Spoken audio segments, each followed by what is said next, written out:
Hello everyone, welcome back to my channel. तो आज की वीडियो में हम डिस्कस करने वाले हैं ऐसे शब्द के बारे में जिनकी मदद से आप एवरीडे इंग्लिश बोल पाते हैं। और हाँ, अगर आप वाक्य बना रहे हो तभी भी इन शब्दों को जानना आपके लिए बहुत ज़्यादा ज़रूरी है। ऐसे शब्द हैं ये कि इनका इस्तेमाल हम जब बोलते हैं तो भी हमें करना पड़ता है, अगर हम सेंटेंस बनाते हैं अनुवाद करते वक्त तो भी हमें करना पड़ता है, अगर बुक में हम पढ़ते हैं तो भी हमें ये सब शब्द दिखते हैं। सो प्लीज़ इन सब वीडियो को जानने के लिए तो वीडियो के अंत तक बने रहना। तो चलिए वीडियो को हम स्टार्ट करते हैं। सबसे पहले हम देखेंगे डू, डस एंड डिड। क्या देखेंगे? डू, डस एंड डिड के बारे में देखेंगे। अक्सर हमें हर जगह डू, डस एंड डिड का इस्तेमाल करना पड़ता है। जब हम बुक में पढ़ते हैं तो भी हमें डूज में दिखते हैं, डिड दिखते हैं, डस बहुत ज़्यादा इस्तेमाल होता है। और हाँ, अगर हम वाक्य बनाते हैं तो भी हम उसमें, अगर हम इंग्लिश बोलते हैं तो भी हमें डू, डस, डिड का इस्तेमाल करना पड़ता है। तो आज की वीडियो में हम इनका अर्थ जानेंगे, इनका रूल जानेंगे और इनका एग्जाम्पल भी साथ में जानेंगे। सबसे पहले हम डू का देखेंगे। इनका अर्थ होता है क्या, ब्लैंक, ता, हूँ, ते हैं। राइट। अब देखिए क्या होता है, क्या, ब्लैंक, ता, हूँ। अब आप सोच रहे हैं कि ये ब्लैंक क्या। अब ब्लैंक में क्या रहेगा, जो हम एक्चुअल, जो हमारा मेन मैटर रहता है वो क्या होता है, ब्लैंक में आ जाता है।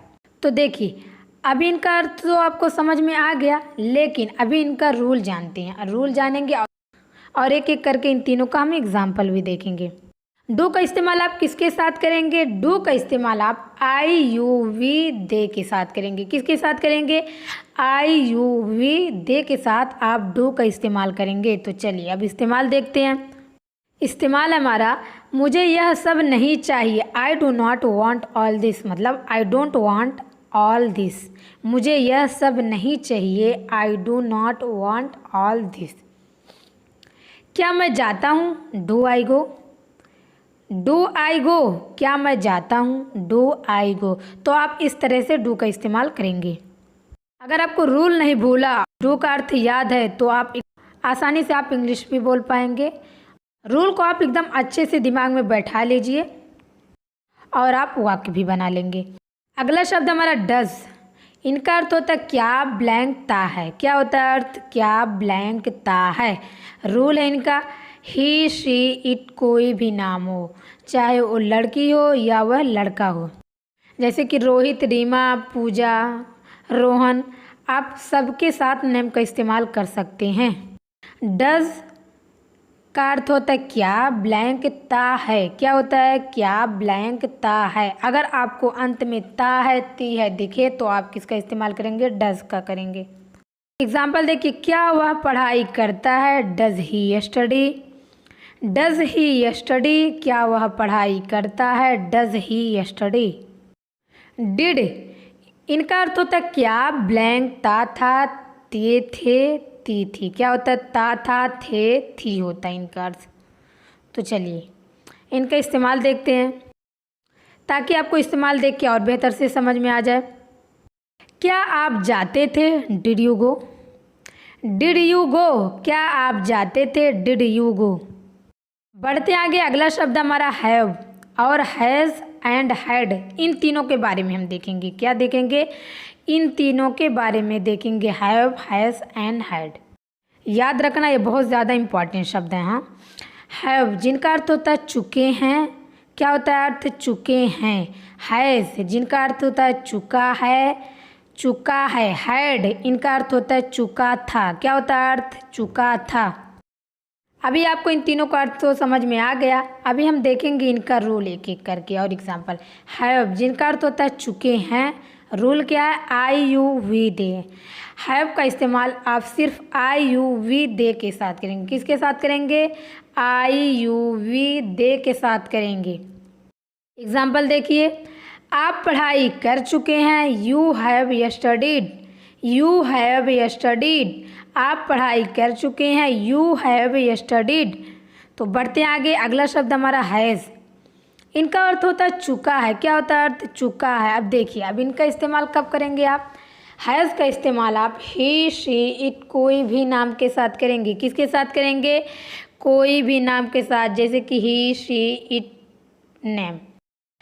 एग्जाम्पल देखिए, वह पढ़ाई कर चुका है। He has studied. He has studied, वह पढ़ाई कर चुका है। He has studied. बढ़ते हैं आगे, अगला शब्द है हमारा हैड। हैड का होता है अर्थ चुका था। क्या होता है अर्थ हैड का? चुका था। अभी देखिए, हैड का आपको बहुत ज़्यादा सिंपल रूल है, क्योंकि इनमें आपके लिए लोचा ज़रा सा भी नहीं रहेगा, क्योंकि हैड का इस्तेमाल आप सबके साथ कर सकते हैं, जैसे कि I, you, we, they, he, she, it, कोई भी नाम के साथ आप हैड का इस्तेमाल कर सकते हैं। इसमें लोचे की कोई भी बात नहीं है। इस्तेमाल देखिए, वह पढ़ाई कर चुका था। He had studied. He had studied, वह पढ़ाई कर चुका था। He had studied. तो आप हैज़, हैव, हैड, इन तीनों का इस्तेमाल आप इस तरीके से करेंगे। अगला शब्द हमारा बी, बिंग, बीन। इन तीनों के बारे में हम जानेंगे। किसके बारे में जानेंगे? बी, बिंग, बीन के बारे में जानेंगे। देखिए, बी का अर्थ होता है हो। बी का क्या अर्थ होता है हिंदी में? हो। बिंग, BEING पढ़ते हैं इसको बिंग। इनका अर्थ होता है हिंदी में हो रहा है। क्या होता है अर्थ? हो रहा है। BEEN, बीन, जिनका अर्थ होता है आ रहा है। क्या होता है अर्थ? आ रहा है। तो सबसे पहले हम बी का देखेंगे। बी का अर्थ होता है हो। क्या होता है अर्थ बी का? हो। तो चलिए इस्तेमाल देखिए, यह हो सकता है। It can be possible. It can be possible, यह हो सकता है। It can be possible. अभी आपने देख लिया कि हमने बी का इस्तेमाल किस तरीके से किया। अगला है बिंग, जिनका अर्थ होता है हो रहा है या किया जा रहा है। इन दोनों के रूप में इस्तेमाल होगा बिंग का। हो रहा है, किया जा रहा है। इस्तेमाल देखिए, यह मेरे लिए कठिन हो रहा है। This is being tough for me. This is being tough for me, यह मेरे लिए कठिन हो रहा है। अगला शब्द हमारा बीन। अगर आपको किसी वाक्य के अंत में अनुवाद करते वक्त दिखे ता आ रही है, ता आ रहा हूँ, ता रहे, तो आप किसका इस्तेमाल करेंगे? बीन का इस्तेमाल करेंगे। किसका इस्तेमाल करेंगे? बीन का। BEEN पढ़ते हम इसको बीन। तो चलिए अब इस्तेमाल देखिए, मैं 5 सालों से काम करते आ रहा हूँ। I have been working for 5 years। I have been working for 5 years। मैं 5 सालों से काम करते आ रहा हूँ। बढ़ते आगे, अगला शब्द हमारा इज़। IS, इज़ पढ़ते हम इसको है। क्या होता है अर्थ इनका? है। और पढ़ते हम इसको इज़, अर्थ होता है। तो चलिए अब इनका रूल जान लेते हैं। सबसे पहले रूल जाना बहुत ज़्यादा इम्पॉर्टेंट है आपके लिए। रूल है ही, शी, इट, कोई भी नेम आप इसका इस्तेमाल ही, शी, इट, रोहन, पूजा, रीमा, रोहित, जो भी नाम आप उनके साथ इस्तेमाल कर सकते हैं इसका। तो चलिए इस्तेमाल देखिए, वह एक लेखक है। He is a writer. He is a writer, वह एक लेखक है। He is a writer. तो हाय गाइस, ये थी आज की वीडियो कैसी लगी? आई होप आपको वीडियो पसंद आई हो और मैं जितने कॉन्सेप्ट बताई हूँ आपको समझ में आ गया होगा, उम्मीद करती हूँ। और हाँ, आप इन सब शब्दों को प्रैक्टिस करिए, सेंटेंस बनाइए और साथ में बोलना भी स्टार्ट कर दीजिए। तो आज की वीडियो यहाँ पे एंड करते हैं। मिलते हैं अगली वीडियो में। आज के लिए बस इतना ही।